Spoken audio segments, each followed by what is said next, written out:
Hello, I'm the Nostalgia Critic. I remember it so you don't have to. I'm sorry, I'm just trying to violently knock out all memory of this god-awful movie I just saw. A kid in King Arthur's wart. A kid in King Louis's cart. A cat in B. Arthur's cooch. There we go, no memory at all. I can't talk about a movie if I can't even remember the title. So, it looks like I don't have to review A Kid in King Arthur's Court. Damn it!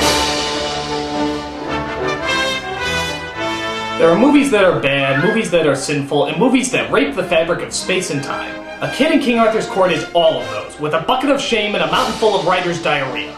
And unless I can quickly repress the memory of this movie, it stars the kid from American Pie. Fuck. It looks like I have to review it. So it starts off with Merlin looking an awful lot like Nick Nolte's mugshot, calling upon his magic to bring a brave knight to Camelot to save his kingdom. Oh, great spirit of light, bring me that knight. No, I said bring me a knight, not show me cutscenes from Rookie of the Year. So we see our main character named Calvin, and no, he's not a 10-year-old with an imaginary tiger, but he's pretty much on the same brain length. We see him at a baseball game where it turns out he's not exactly the best player. Oh God, oh God, oh God. Right two. Why did I sign this kid up again? Oh yeah, because I'm doing his mother. Hit the ball! Keep your eye on the ball, Cal. Oh, and hitting it would be nice too. Hasta la vista, Fuller. You do not have copyright on that catchphrase! I eat you all!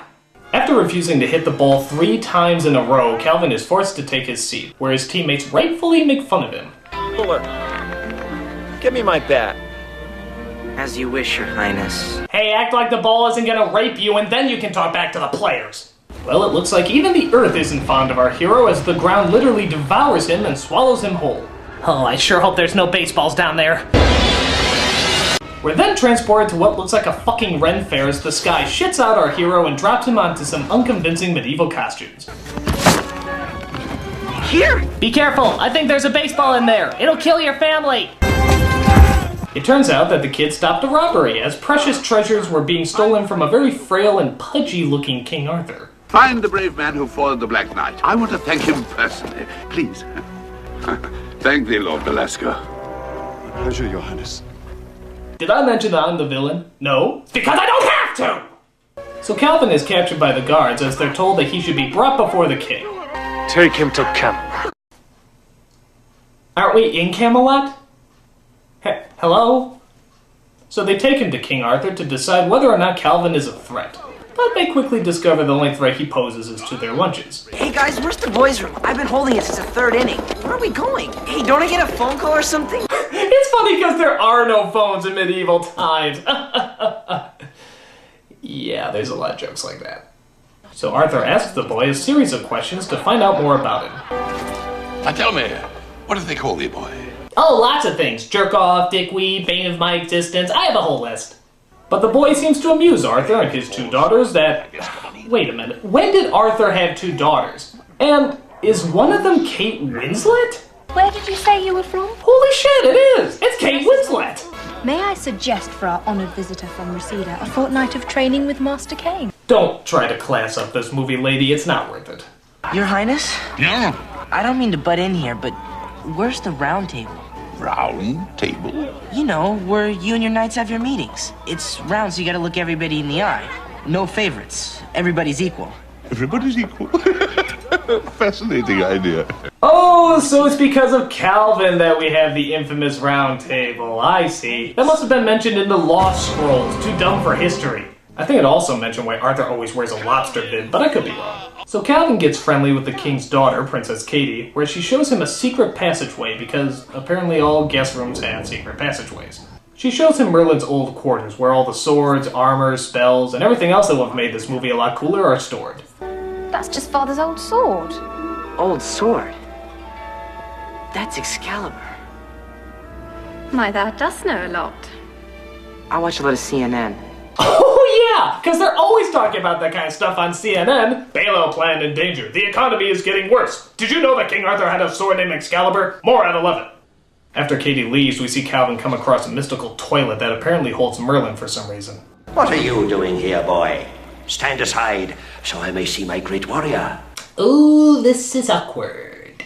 I hate to tell you this, but I'm the only one here.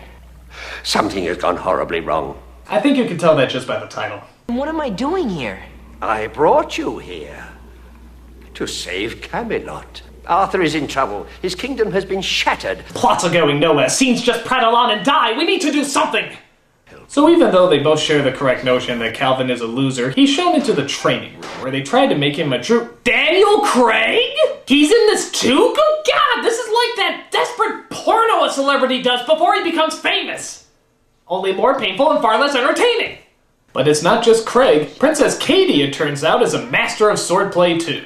Oh yeah, because they were all doing that at the time. Women were always taught how to use the sword in the Dark Ages. That's why they were considered just as equal as men. This movie's as historically accurate as a medieval times restaurant. There were no utensils in medieval times, hence there are no utensils at medieval times. Would you like a refill on that Pepsi? God, these things are a lot heavier than they look on TV. TV. Yes, he comes from the 90s. Isn't it funny? Ha! Oh, it smells like something died in here. Someone did die in there. There. Whoa! Come on, Spam-A-Lot had more dignity than this. But as Calvin discovers, he's not exactly the world's greatest fighter.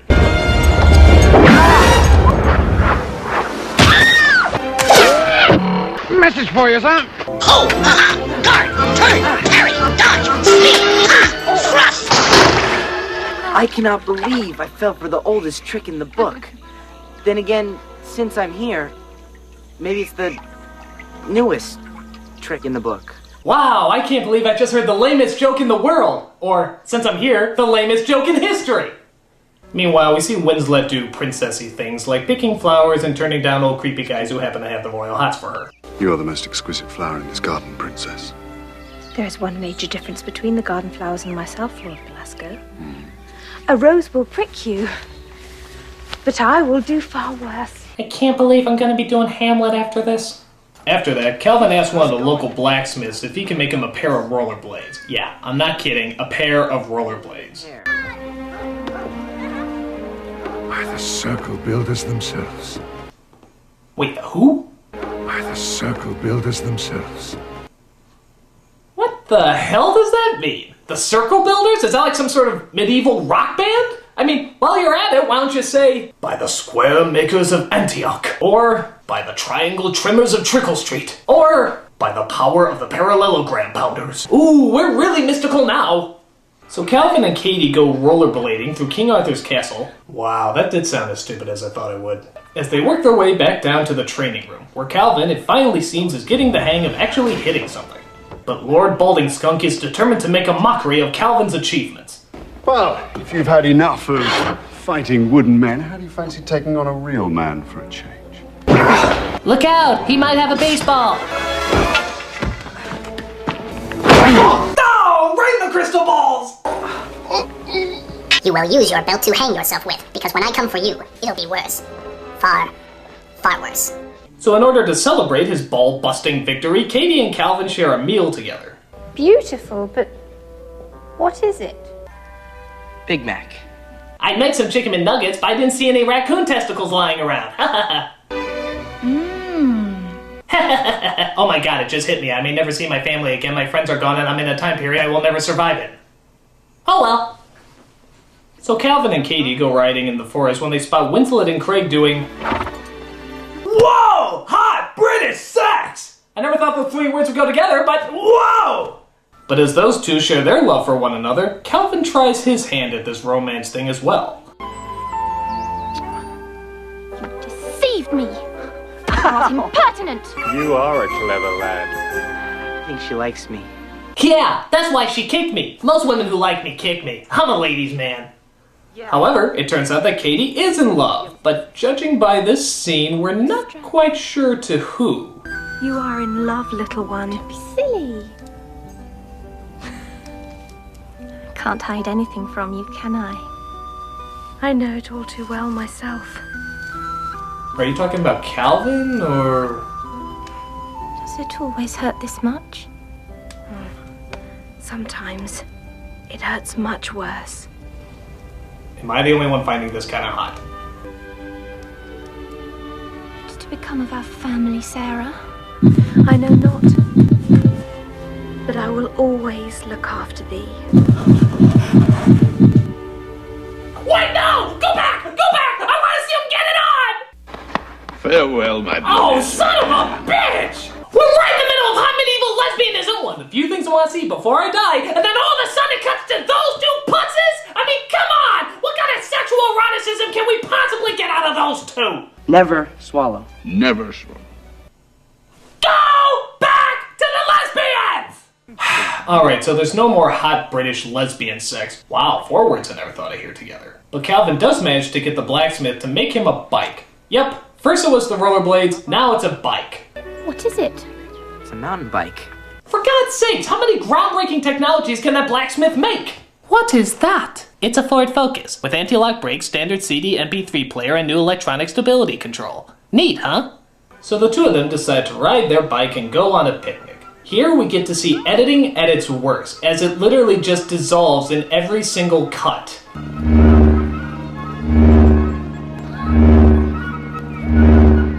Why the hell are they doing that? You usually dissolve just to show a passing of time. I mean, is that what's going on? Is time going by as they're talking? I never knew my mother that well. I heard she was a prostitute with crabs. Funny, in 7th grade, I knew I had to wear diapers for the rest of my life, so it took a little adjusting. Sometimes I just hit the wall and cry out of nowhere, and I have no idea why. So, okay, these two are supposedly falling in love, if you can buy that, as Calvin says goodbye to his sweetheart at the door. I haven't had this much fun in my whole life. I know you're worried about your father. Me too. I promise I'll do everything I can to keep Belasco from screwing things up. You know, you're right next to the door, kid. You really can't hear her struggling and mumbling for help? Princess. Help me! I haven't had this much fun in my whole life. Call the guards! I know you're worried about your father. I'm worried about me, you moron! I guess that's all. Don't leave me! Oh yeah. Help! You're a great kisser. Oh my god, what an idiot! So yeah, the brave warrior princess who has been taught sword fighting all her life suddenly can't use her fighting techniques on a couple of guards. This is a very common case I like to call the dumbass in distress disorder. This usually involves a strong, totally independent female who for the first 2 acts of the movie kicks everybody's ass and is a mighty force to reckon with. But then, near the end of the movie, as the 3rd act's getting closer, I suddenly find myself becoming dumber and less competent. And now suddenly I'm in danger! Oh, if only there was a man around to save me, they never seem to succumb to this strategically contrived illness. So they sneak her out under the cover of daylight for some reason, as Lord Eyeshadow tells Winslet that he has her sister, and the only way he'll let her go is if she marries him. You cannot force me to marry you. Well, if you do not consent, then Princess Catherine will die. Ha! You see what I just did there? I made fun of your acting! Because I'm the one who will have the career after this movie! I was the villain in True Lies! When will you ever be in a James Cameron movie? Oh god, I'm funny. So Lord Gaycloak plans to pin the whole kidnapping on Calvin, but Calvin escapes as he tells the king what's going on and pleads with him to help. She's been taken prisoner. Well, it's impossible. Belasco's orders. But I would trust Belasco with my life. You've been faked out, played for a sucker. Your chain has been royally pulled. And other things I'm sure children my age say. So the king decides to help him out as Calvin goes and hides. Sorry, Your Highness. I have some terrible news. Never mind me, I'm just a moving hunk of armor with a kid's face for a crotch. Why not wasting my time? Find the boy. Bring me his head on a pike. I'm acting! So Calvin thinks up a plan. He and the king dress like peasants so they can break into Lord Ponytail's fortress and save Katie. Yeah, that's a good plan. Or, seeing how he's the king, maybe he could just say, arrest that bastard, bring my daughter back, and have this all fixed in 2 minutes! But the movie decides this is more exciting, as the king discovers he's not as welcome in his kingdom as he thought. They find out you're the king, you're dead meat. I don't understand. Let's boogie. Cause that's what kids say, right? They say boogie, get down, do the hammer time, funky monkey. I swear I'm cool. Please tell me I'm cool. Ah, yes, again, this fearsome warrior princess can battle with a bow, arrow, and sword, but is just so afraid of those pesky, dirty rats. Ew! Meanwhile, our 2 heroes break into the fortress to save the day. quiet. I think I hear my daughter pussing out. Oh, I knew you'd come. You wouldn't happen to have a key, would you? I have something better, lad. A father's love for a daughter. Well, I have a boy's horniness for a hot chick. Let's see if that works. Cool. Come. But the guards arrive as the king plans to rediscover his inner knight once more. Oh, come on, you can blow on the old geezer and he'd fall over. Be careful, some of them might be carrying baseballs. God help you if they're carrying baseballs. Gee, this always works in the movies. Oh yeah, because the realism of this moment totally made me forget that this was in fact a movie. That's so good, the filmmaking. But Katie gets kidnapped again as her heroes plead for her life at the edge of a cliff. Stop there! Or she flies like a bird. No, take me. Please! Oh, I'm afraid rock and roll will not work this time. You're wrong. It is the great equalizer. What the hell? Oh, please, that's mildly annoying.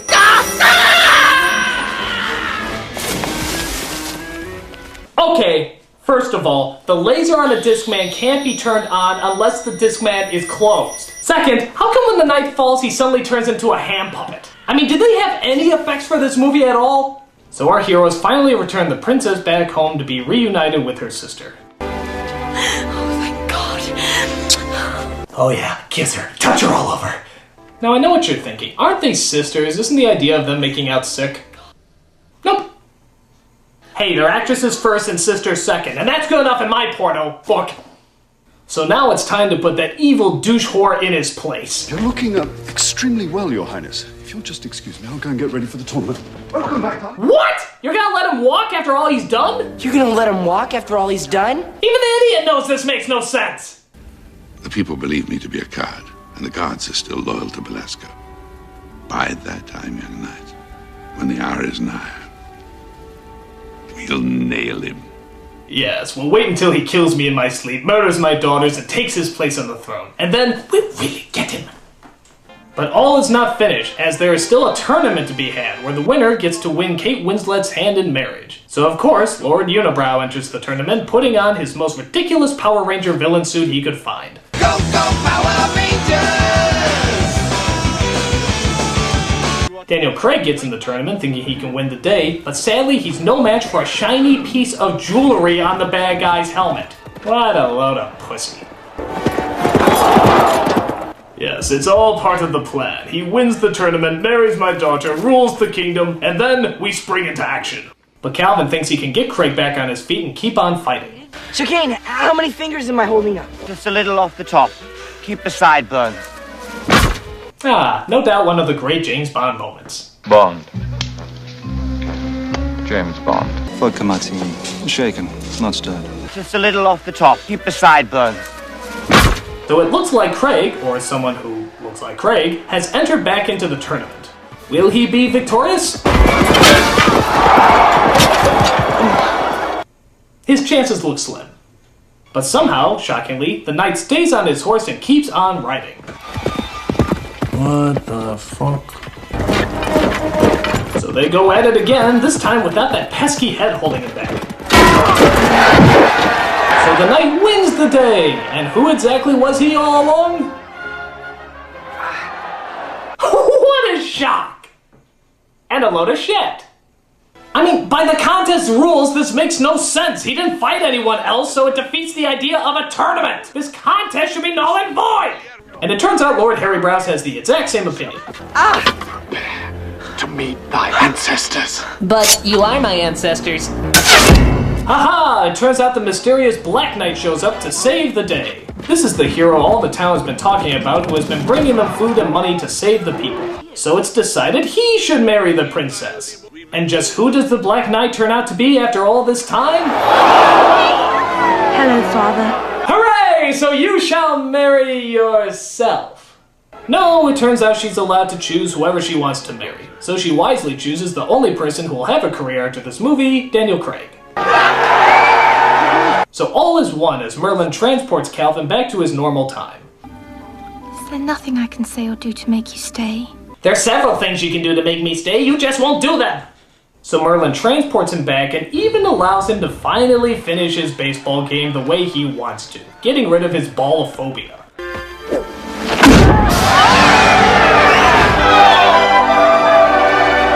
And that's not slow-mo, that's really how fast he runs. And as a special twist, the princess and king are at the game too. How the fuck does this make any sense? Did they ever mention if they time traveled or if they're just descendants of the original characters? Who cares? I don't. Movie's over. Run! This is the kind of movie you show your kids when you want to punish them. It's stupid, uninventive, and just downright horrible. My only hope is that I can still knock out all memory of this movie by hitting myself on the head repeatedly with the complete works of Shakespeare. A Cock in King Arthur's Couch. I still have a long way to go. I'm a nostalgia critic. I remember it so you don't Blue's Clues.